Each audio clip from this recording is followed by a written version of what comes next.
Bismillah, assalamualaikum warahmatullahi wabarakatuh.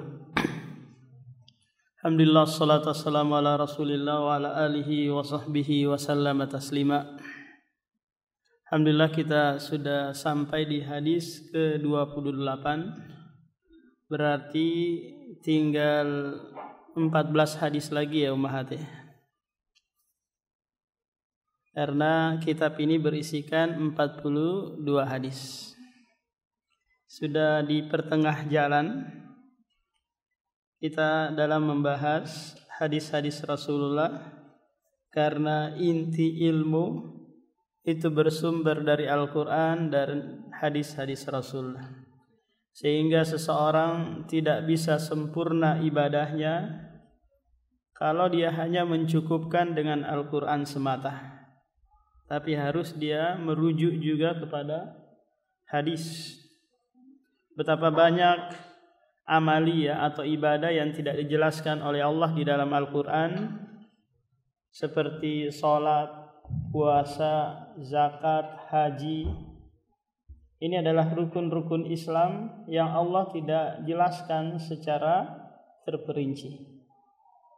Allah hanya memberikan isyarat kepada hadis-hadis Rasulullah, wa ma atakumur rasulu fakhudhuhu. Apa saja yang didatang dari Rasulullah maka ambillah. Laqad kana lakum fi Rasulillahi uswatun hasanah. Sungguh ada suri teladan yang baik pada diri Rasulullah, maka ambillah itu. Apakah yang berkaitan dengan ibadah, muamalah, akhlak, dan hal-hal yang lainnya. Kita baca bareng dulu, Mahat. An Abi Najihin An Abi Najihin Al-Irbadi bin Sariyata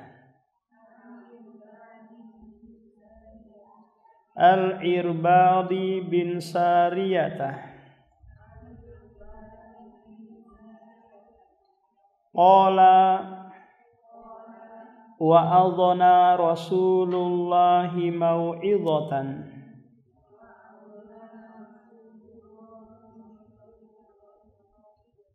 wa adhana Rasulullahi mau'izatan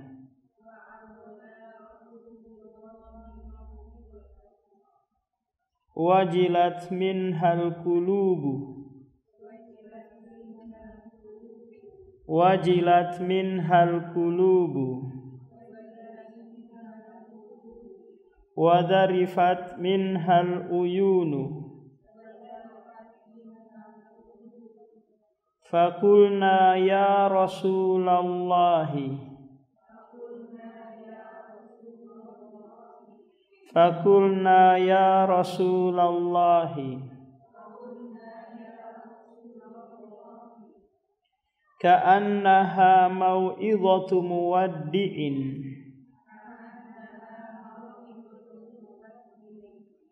ka'annaha mau'izatu muwaddi'in fa'awsina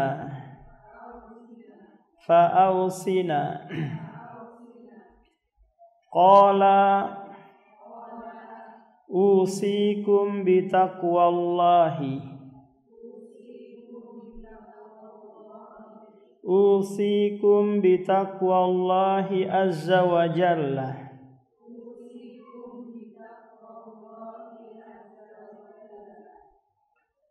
wassam'i wat ta'ati wassam'i wat ta'ati wa in ta'ammaru alaikum abdun wa in ta'ammaru alaikum abdun fa innahu may ya'ish minkum fa innahu may ya'ish minkum fasayara ikhtilafan katsira fasayara ikhtilafan katsira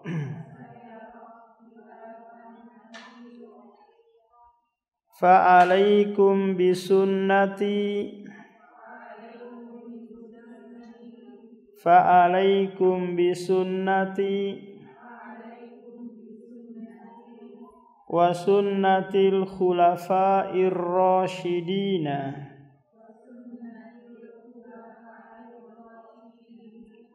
wa sunnatil khulafa'ir rasyidinal mahdiyina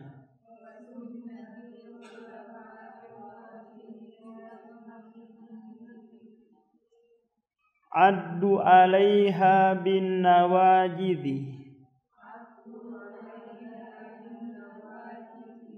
addu 'alaiha bin nawajidhi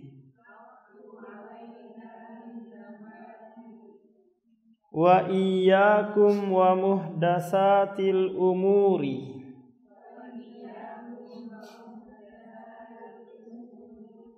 wa iyyakum wa muhdatsatil umuri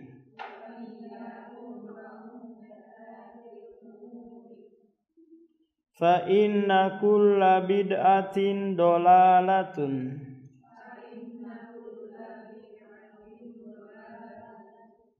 fa inna kulla bid'atin dolalatun rawahu Abu Dawud wa Tirmidzi wa qala haditsun hasanun sahihun.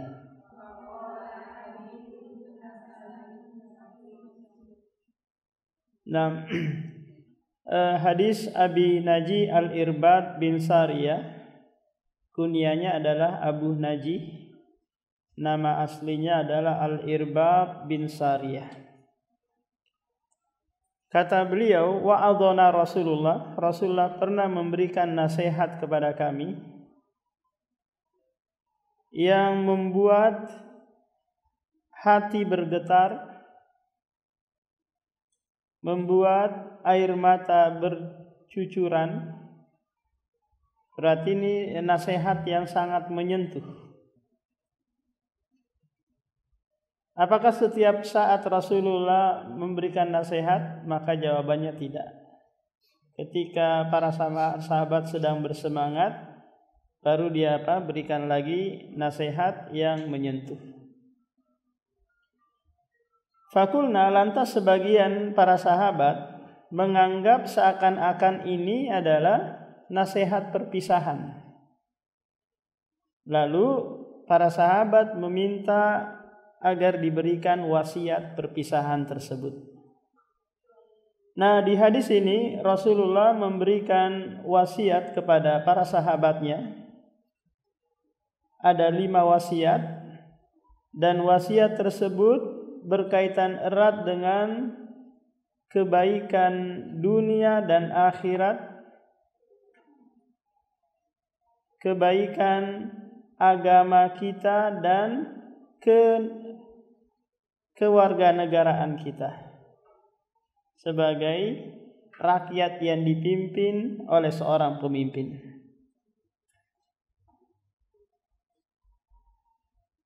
Nah, jadi Rasulullah menyebutkan 5 wasiat di sini.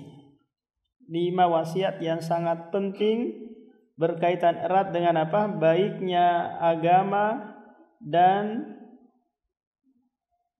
dunia kita. Wasiat yang pertama adalah wasiat takwa. Ini sudah sering berlalu tentang takwa ini.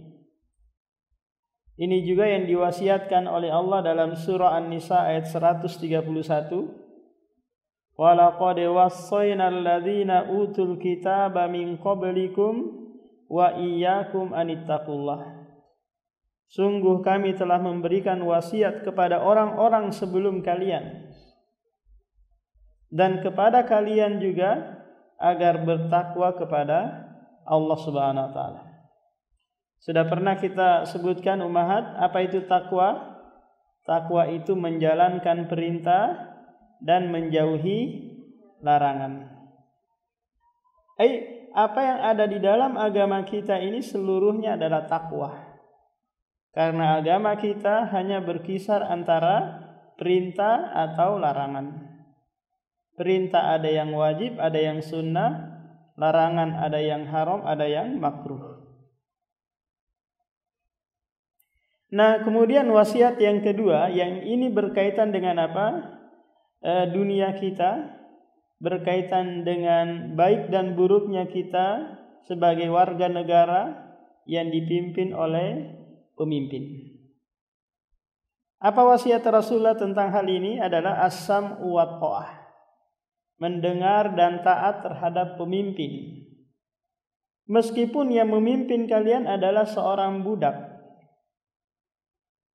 Ini kalau sekiranya ada nih orang merdeka dipimpin oleh seorang budak, maka kita wajib apa? As-sam'u wa tha'ah, mendengar dan taat. Karena ini adalah perintah Allah di dalam surah An-Nisa ayat 59. Ya ayyuhalladzina amanu atiullaha wa atiur rasul wa ulil amri minkum. Wahai orang-orang yang beriman, taatilah Allah dan taatilah Rasul dan pemimpin kalian. Coba perhatikan ayat ini ummahat. Allah memerintahkan kita taat terhadap pemimpin, tapi ketaatan itu tidak Allah barengkan dengan apa? Dengan kata kerja. Tidak Allah sebutkan wa atiu ulil amri minkum. Menunjukkan bahwa ketaatan terhadap pemimpin itu berkaitan erat dengan ketaatan kepada Allah dan Rasulnya. Paham? Jika pemimpin memerintahkan kita untuk bermaksiat kepada Allah dan Rasulnya, maka fala sam'a wala ta'ah, tidak boleh mendengar dan tidak boleh taat. Contoh, kalau ada Presiden Mulyono memerintahkan ummahat tidak boleh pakai kerudung, tidak boleh pakai jilbab. Ini apa ini ummahat? Perintah yang sifatnya maksiat kepada Allah. Paham? Kalau negara melarang bahwa tidak boleh pasutri itu punya anak lebih dari satu, ini maksiat. Maka tidak boleh apa? Mendengar dan tidak boleh taat. Tapi kalau sekiranya perintah tersebut atau aturan tersebut berkaitan erat dengan ketaatan kepada Allah, maka apa? Wajib kita mendengarkannya.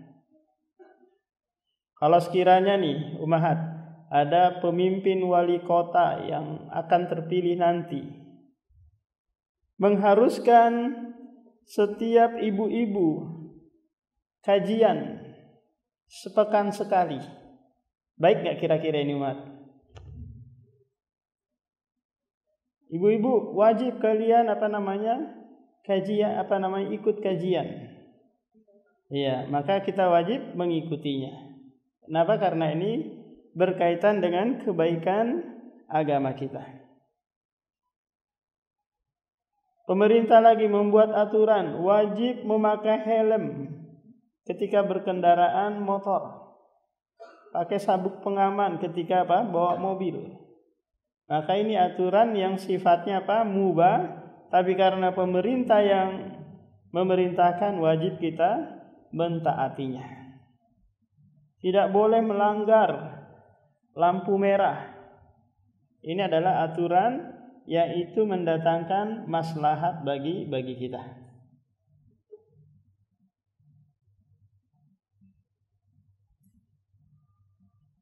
Ini kalau apa ummahat? Kalau pemimpin kita seorang muslim.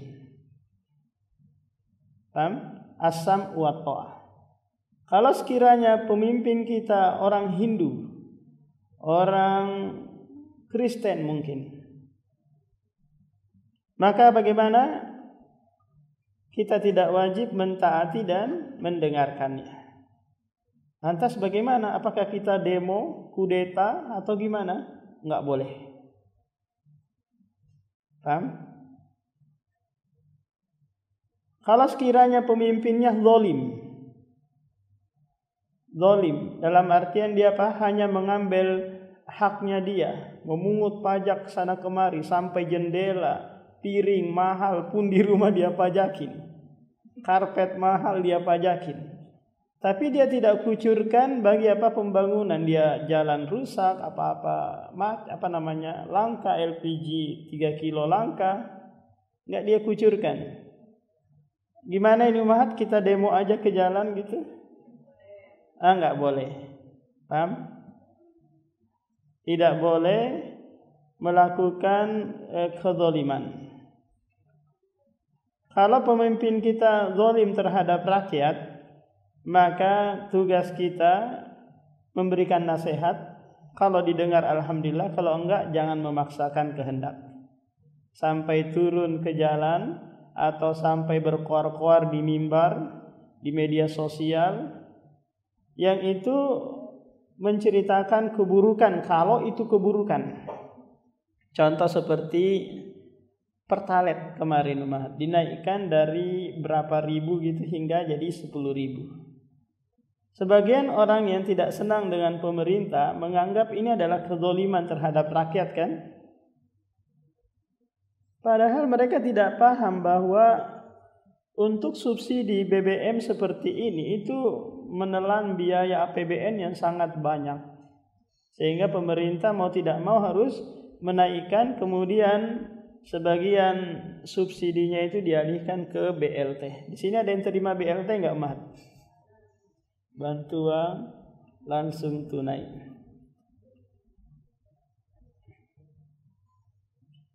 Jadi asam wa ta'ah ini terus menjadi menjadi pegangan kita sebagai seorang muslim.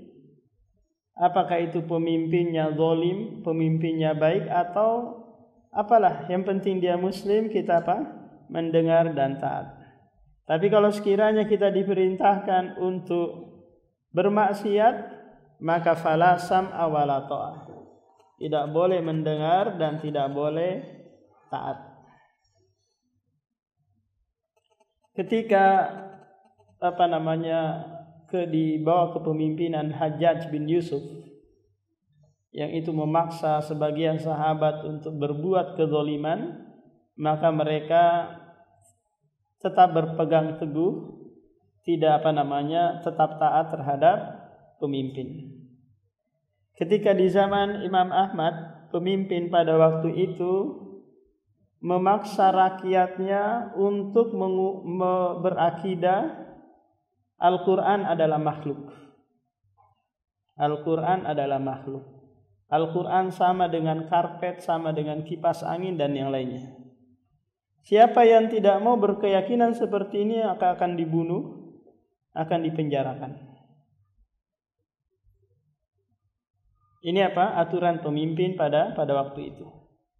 Imam Ahmad tetap berpegang teguh dengan keyakinan bahwa Al-Quran itu adalah kalamullah, firman Allah. Sehingga Imam Ahmad harus mengalami di penjara, dicambuk setiap hari itu sampai 30 tahun lamanya. Jamaahnya mengajakin untuk kudeta, demo, kata Imam Ahmad tidak usah. Dia bersabar sampai Allah mengganti pemimpin yang baik, pemimpin yang berakidahkan Islam dan Ahlus Sunnah wal Jamaah. Beginilah sikap seorang muslim dalam menghadapi pemimpin yang zalim. Kira-kira pemimpin kita ada enggak sekarang umat yang memaksa kita berkeyakinan dengan keyakinan yang batil gitu? Ada kira-kira saat ini? Alhamdulillah belum ada. Adapun aturan yang dibuat oleh pemerintah saat ini tentang kuota haji yang sampai menunggu puluhan tahun, nggak tahu di Balikpapan ini berapa tahun umat? 30 tahun lebih ya. Daftar sekarang mungkin tahun 2050 baru berangkat ya. Apakah itu kezaliman dari pemimpin? Maka jawabannya tidak. Itu adalah pengaturan untuk menjaga kemaslahatan bersama. Coba bayangkan umat, kalau sekiranya diloloskan semua berangkat tahun ini orang-orang yang sudah daftar itu, sehingga tadinya kuotanya hanya 240.000, yang berangkat jadinya 3 juta mungkin atau 1 juta, maka akan membludak di mana? Di Mina, di Muzdalifah, yang membuat berdesak-desakan yang akan mengakibatkan banyaknya kematian nanti. Karena pondokan Madinah itu Mina itu hanya bisa menampung 3 juta untuk seluruh negara kaum muslimin. Akhirnya banyak yang main kucing-kucingan, yang banyak yang memakai visa multiple, ziarah dan yang lainnya, dan ini menyelisihi aturan pemerintah, dan ini bermaksiat kepada pemerintah sekaligus bermaksiat kepada Allah dan Rasul-Nya. Apapun sikap pemerintah terhadap kita umat, wajib kita as-sam'u wa ta'ah, mendengar dan taat. Tidak boleh menceritakan pemimpin, tidak boleh mengejeknya. Kenapa? Karena Rasulullah bersabda, man ahana sultan ahanahullah. Siapa yang menghina pemimpin, maka Allah juga akan menghinakannya.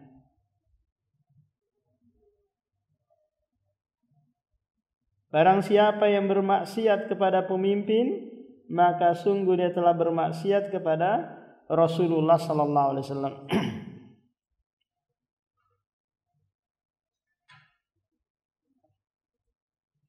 Jadi pemimpin yang muncul umat, apakah pemimpin daerah ataukah pemimpin negara, itu adalah gambaran rakyatnya. Pemimpin itu adalah gambaran rakyatnya. Kalau pemimpinnya pelongo-pelongo, maka berarti rakyatnya juga sebagian besar seperti itu. Kalau pemimpinnya nanti zalim, maka jangan salahkan pemimpinnya, rakyatnya yang seperti itu. Ketika ada seorang pemimpin di zaman tabi'in yang dia tidak seperti kepemimpinan Abu Bakar, Umar dan yang lainnya. Terus ada yang ada yang berkata, wahai pemimpin, kenapa engkau tidak memimpin seperti Abu Bakar, Umar dan yang lainnya? Kata pemimpin tersebut, Abu Bakar itu yang menjadi rakyatnya adalah para sahabat, orang baik-baik. Kalau engkau mau aku ini seperti Abu Bakar, seperti Umar, jadilah kalian juga seperti sahabat-sahabat Rasulullah. Kalau anda kepengen pemimpin yang baik, pemimpin yang amanah, maka jadilah dulu rakyat yang baik, rakyat yang amanah. Ini wasiat yang kedua. Wasiat yang ketiga, fa innahu may ya'ish minkum fasayara ikhtilafan katsiran fa alaikum bisunnati. Wasiat yang ketiga ini umahat, Rasulullah mengajarkan kepada kita tentang solusi dari setiap perselisihan yang terjadi dalam tubuh agama Islam. Karena memang Rasulullah pernah mengabarkan bahwa umatku ini akan terpecah menjadi 73 golongan. 72 terancam neraka, 1 golongan yang akan selamat. Tapi Rasulullah tidak menyebutkan generasinya siapa, orang-orangnya siapa.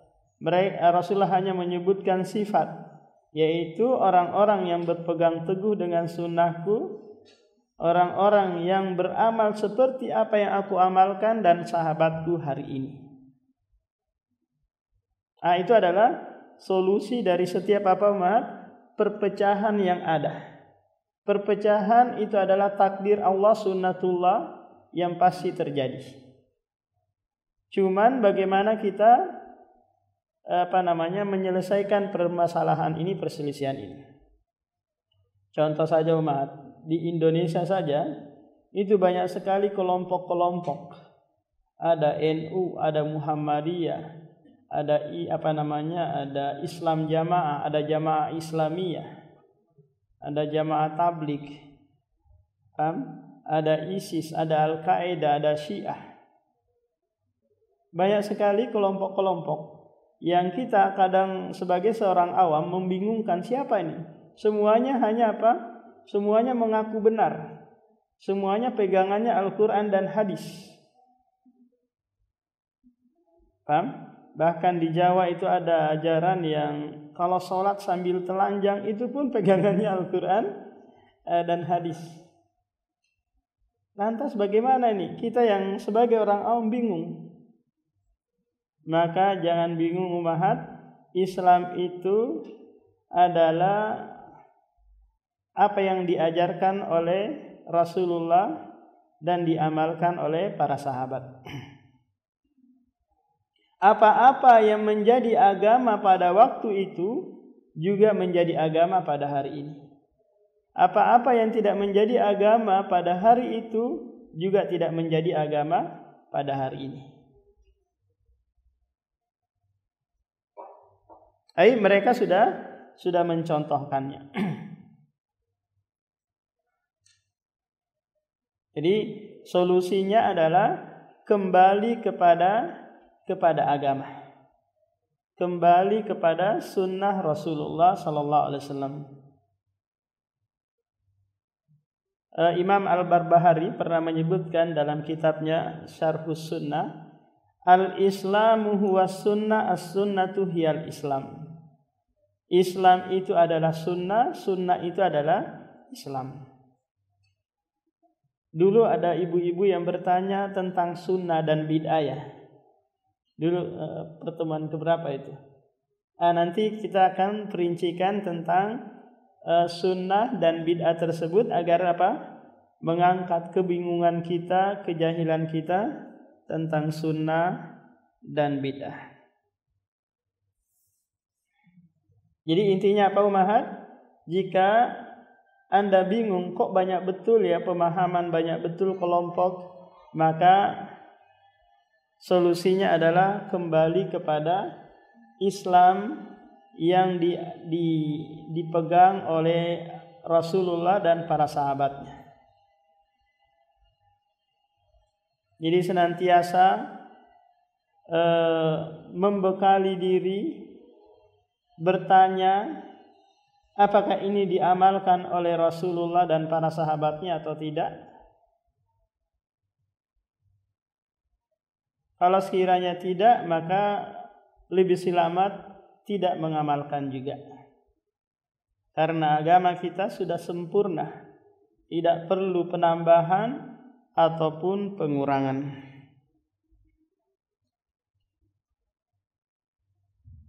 Sunnah itu secara bahasa umahat adalah thoriq, jalan.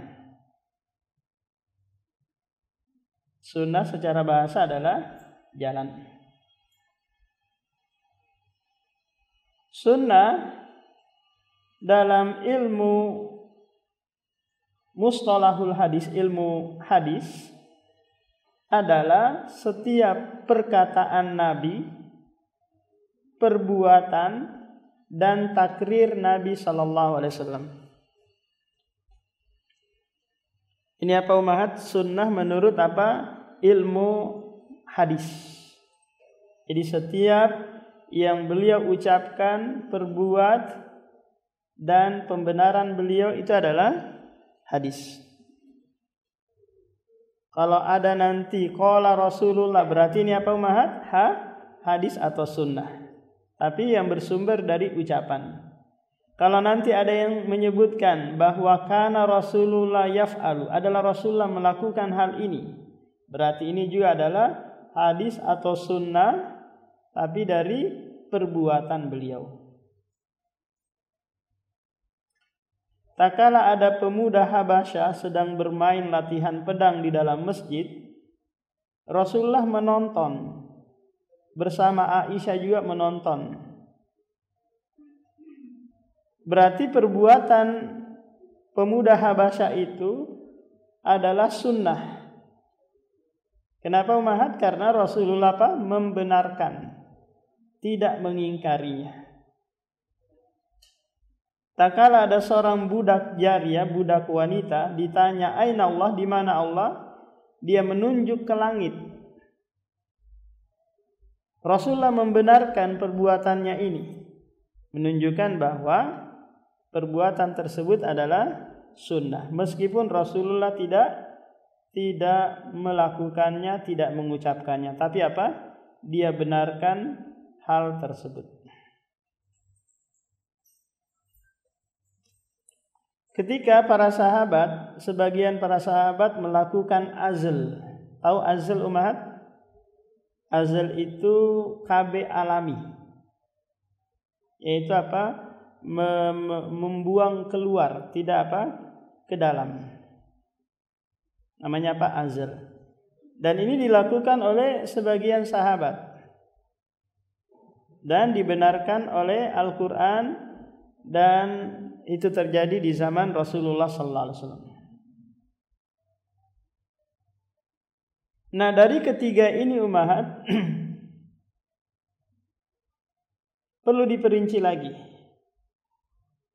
Kalau itu ucapan Rasulullah, maka ini diterima secara mutlak, diterima dan diamalkan secara secara mutlak. Kenapa? Karena seluruh perkataan Rasulullah itu adalah wahyu. Allah berfirman di surah An-Najm ayat 2, "Wa ma yantiqu anil hawa in huwa illa wahyu yuha." Dia Muhammad tidak berbicara dengan hawa nafsunya, tapi berbicara dengan wahyu yang diwahyukan kepadanya. Sudah? Pegang dulu ini bahwa setiap ucapan Rasulullah itu adalah wahyu. Maksudnya apa? Ai sunnah yang itu datang dari ucapan Rasulullah, maka wajib kita Ummahat terima. Wajib kita amalkan kalau itu berisi amalan. Nah, tentang perbuatan ini perlu diperinci. Tentang perbuatan Rasulullah yang itu adalah sunnahnya. Nah, apabila perbuatan Rasulullah itu dalam rangka menjelaskan syariat, perbuatan Rasulullah yang dalam rangka menjelaskan syariat, maka wajib kita terima. Contoh, tata cara sholat, tata cara berhaji. Ini kan perbuatan Rasulullah kan Ummahat ya. Tapi dalam rangka menjelaskan perintah Allah Subhanahu wa taala. Shollu aqimus shalah. Ini kan perintah. Tata caranya bagaimana? Dijelaskan oleh Rasulullah dengan perbuatan. Ini yang pertama umat. Jika perbuatan Rasulullah itu dalam rangka mengamalkan syariat juga, dalam rangka mengamalkan syariat karena dia adalah hamba yang diwajibkan juga ibadah, maka wajib juga kita ikuti.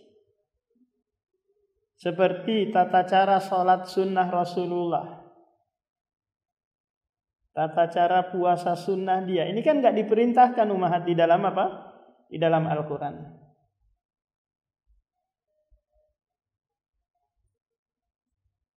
Maka wajib juga kita mengikutinya.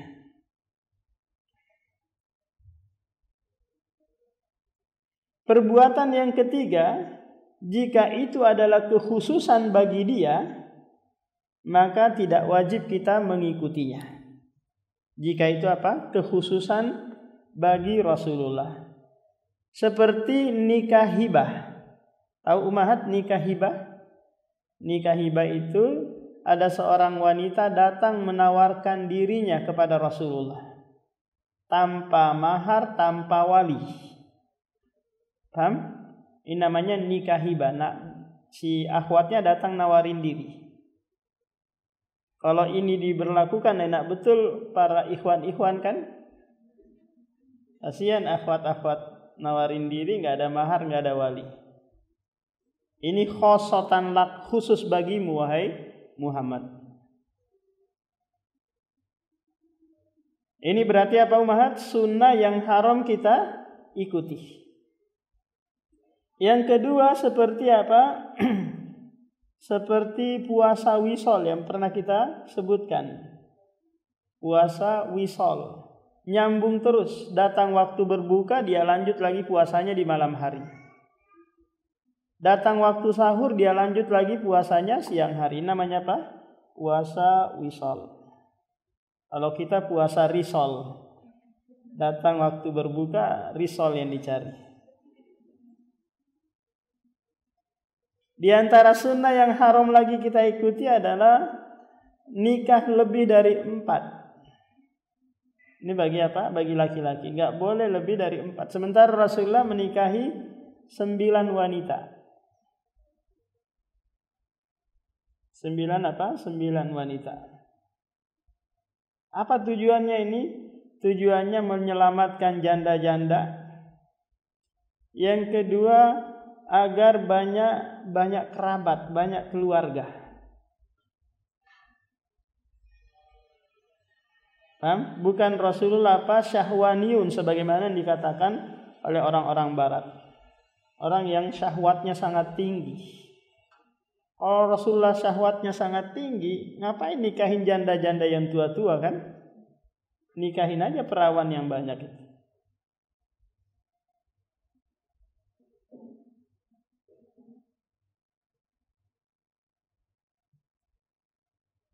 Nah, yang keempat, apabila perbuatan Rasulullah itu jibiliyah, tabiat dia sebagai manusia, cara berjalannya, potongan rambutnya, cara duduknya, paham? Ini adalah perbuatan yang sifatnya jibiliyah, tabiat sebagai seorang manusia. Maka ini juga tidak wajib kita mengikutinya.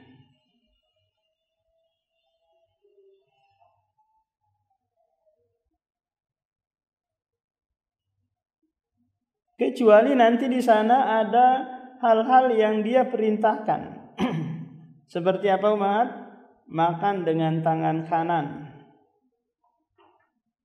Makan memulai dengan bismillah, kemudian ambil bagian pinggir dulu, jangan langsung ke tengah. Tidur menghadap, memiringkan tubuh ke sebelah kanan. Ini apa? Ada perintahnya, sehingga bisa nanti berlaku hukum wajib atau sunnah.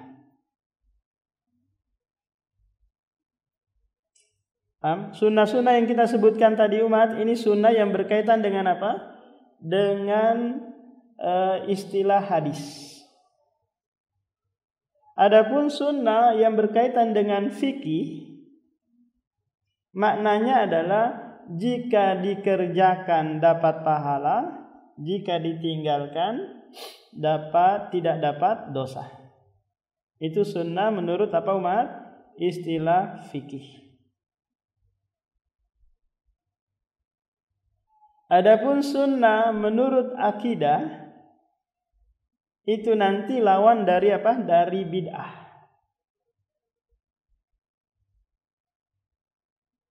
Lawan dari apa? Dari bid'ah.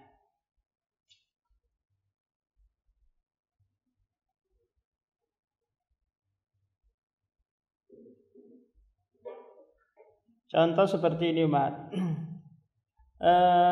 Ada orang meyakini bahwa air Zam-Zam itu mengenyangkan, menghilangkan dahaga sekaligus obat. Benar nggak keyakinannya ini Ummahat? Benar kira-kira?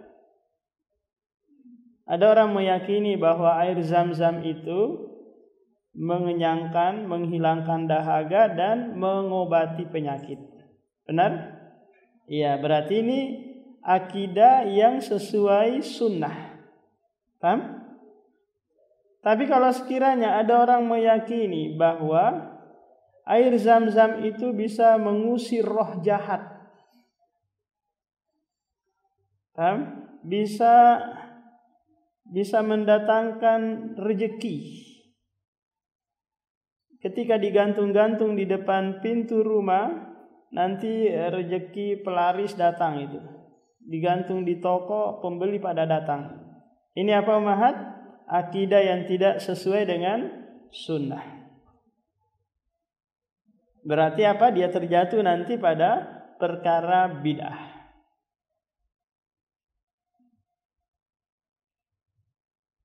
Kita meyakini bahwa Hajar Aswad itu sunnah diusap, sunnah dicium kalau mampu, kan Ummahat ya? Tapi di sana ada orang meyakini bahwa mencium Hajar Aswad itu mendatangkan keberkahan. Ini Hajar Aswad, apalagi bisa mencurinya, apalagi bisa menggunting kiswa Ka'bah, bawa pulang dijadikan jimat. Maka ini keyakinan yang menyelisihi sunnah. Umar bin Khattab tatkala dia mencium Hajar Aswad, dia berkata di depan Hajar Aswad, innaka hajarun la tanfa'u wa la yadurru. Laula anni ra'aitu Rasulullah yuqabbiluka ma qabbaltuk.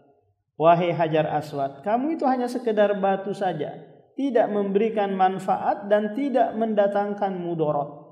Seandainya aku tidak melihat Rasulullah menciummu, niscaya aku tidak mau menciummu. Ngapain nyium batu yang gak ada gunanya? Paham Ummahat? Ini berarti apa? Keyakinan yang sesuai dengan sunnah. Tapi beda dengan keyakinan sebagian jamaah umroh, jamaah haji yang datang dari Indonesia. Apa kira-kira Ummahat keyakinannya? Ada yang mau berbagi pengalaman di sini? Apa Ummahat? Sehingga apa? Rela bayar orang-orang negro, orang-orang hitam untuk memikul dia bisa apa? Mencium Hajar Aswad. Kalau enggak cium Hajar Aswad kayaknya ada yang kurang pas ibadah umroh dan ibadah haji. Iya gak Ummahat? Kayaknya ada yang kurang. Sehingga harus siku sana siku sini untuk bisa mendapatkan atau mencium Hajar Aswad.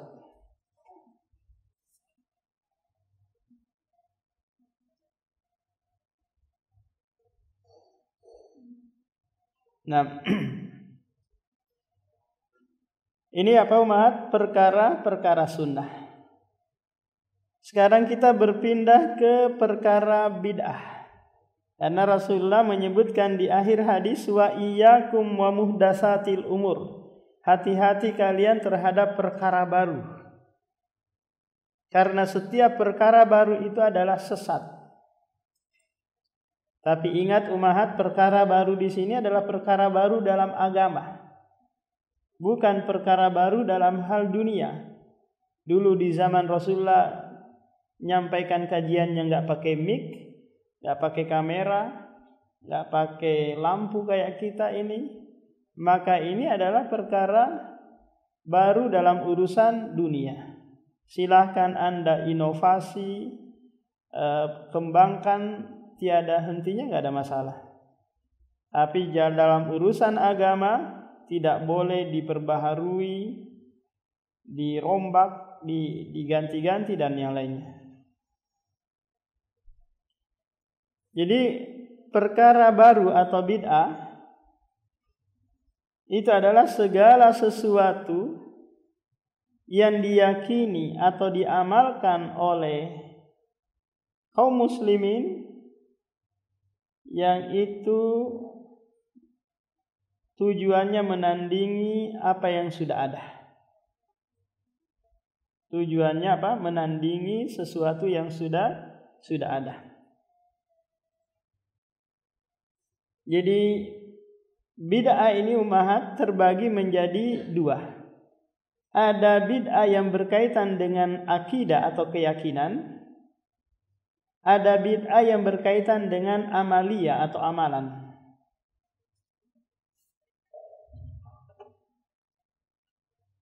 Contoh bid'ah yang berkaitan dengan keyakinan. Yang ini muncul di kalangan para sahabat.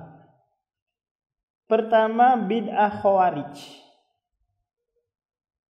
Bid'ah Khawarij yang meyakini bahwa pelaku dosa besar itu kafir, kekal di neraka. Ini keyakinan apa ummahat? Khawarij. Beda dengan keyakinan Rasulullah dan para sahabatnya. Mereka yang meyakini bahwa pelaku dosa besar itu fasik, tidak keluar dari agama, naqisul iman, kurang imannya. Tapi beda dengan Khawarij. Mereka meyakini apa ummahat? Bahwa pelaku dosa besar kafir, kekal di neraka.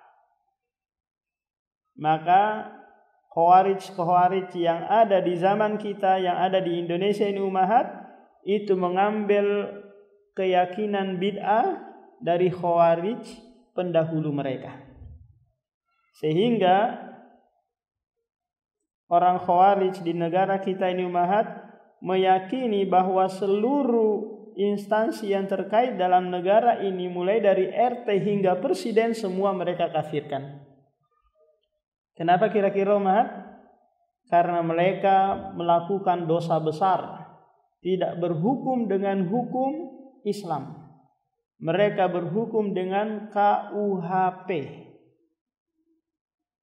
Paham? Dalilnya mana? Dalilnya di surah Al-Maidah ayat 45, bukan ayat 51 ummahat ya. Tapi apa? 45. Wa man lam yahkum bima anzalallahu faulaika humul kafirun. Siapa yang tidak berhukum dengan hukum Allah, maka mereka kafir. Ini apa ummahat? Keyakinan Khawarij atau bid'ah dalam hal keyakinan.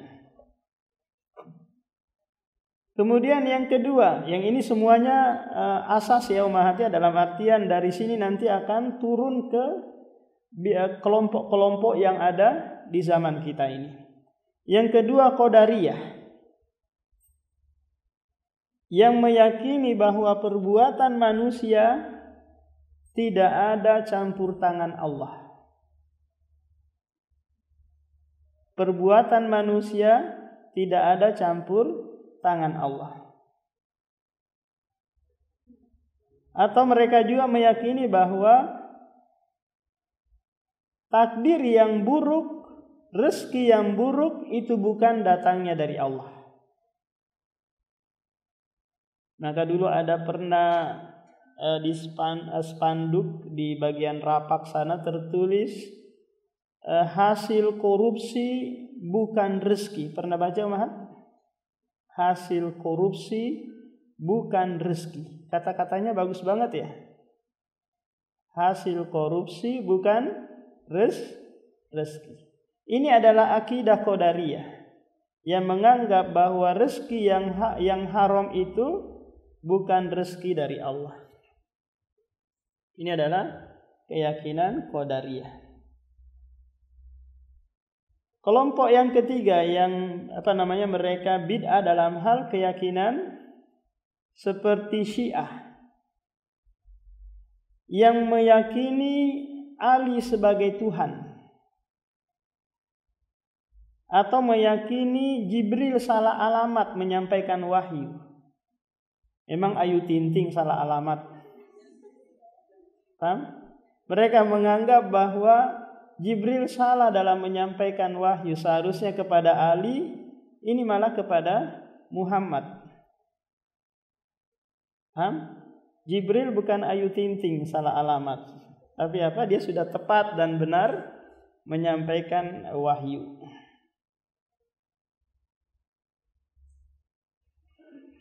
Kemudian yang keempat, Jahmiyah.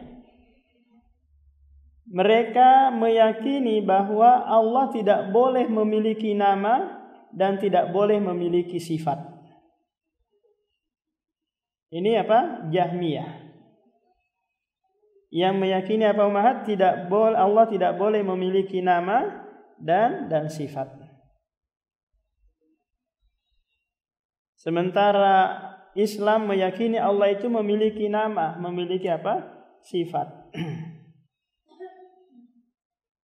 Kemudian yang kelima, Murji'ah, yang mereka meyakini bahwa amal bukan bagian dari keimanan. Amal bukan bagian dari keimanan. Apapun yang saya lakukan, mau saya mencuri, korupsi dan yang lainnya, itu tidak mempengaruhi keimanan saya. Ini keyakinan Murji'ah. Atau biasanya di kalangan orang awam, kalau ditegur karena dia nggak pakai kerudung, kok kamu nggak pakai kerudung? Kan yang penting hatinya baik. Yang penting hatinya baik. Itu banyak yang pakai kerudung, pakai jilbab, pakai cadar, hatinya nggak baik. Perilakunya nggak baik. Ini adalah akidah Murji'ah. Meyakini bahwa iman itu hanya cukup di dalam hati, tidak direalisasikan dengan perbuatan. Kemudian yang terakhir adalah Mu'tazilah, yang meyakini tidak ada azab kubur. Tidak ada azab kubur.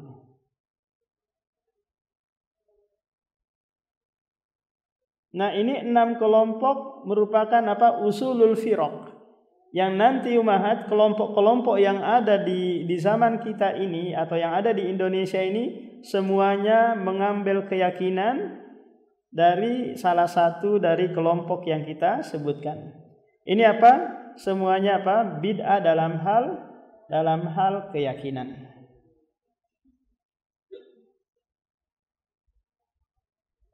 Sekarang kita akan menyebutkan sedikit saja bid'ah dalam hal amaliyah, dalam hal amalan. Seperti kalau ada orang sholat subuh 4 rakaat umat, berarti ini dia melakukan bid'ah dari sisi amalan. Kalau sekiranya ada orang sholat tahiyatul bait, tahiyatul masjid kan umat sunnahnya kan ya, dia tahiyatul bait. Dia kerjakan sholat sunnah 2 rakaat ketika akan mau masuk ke rumah. Paham? Kita umrohnya ke Mekah. Ini ada orang umrohnya ke Pakistan, ke India. Paham? Ini bid'ah dari sisi amaliyah atau amalan. Yang tidak dicontohkan oleh Rasulullah SAW. Maka Rasulullah menghukumi bahwa segala perbuatan bid'ah itu adalah sesat. Minimalnya dia menuduh bahwa Rasulullah itu menyembunyikan risalah. Ada sesuatu yang belum disampaikan. Tidak meyakini firman Allah dalam surah Al-Maidah ayat 3, Al-yauma akmaltu lakum dinakum.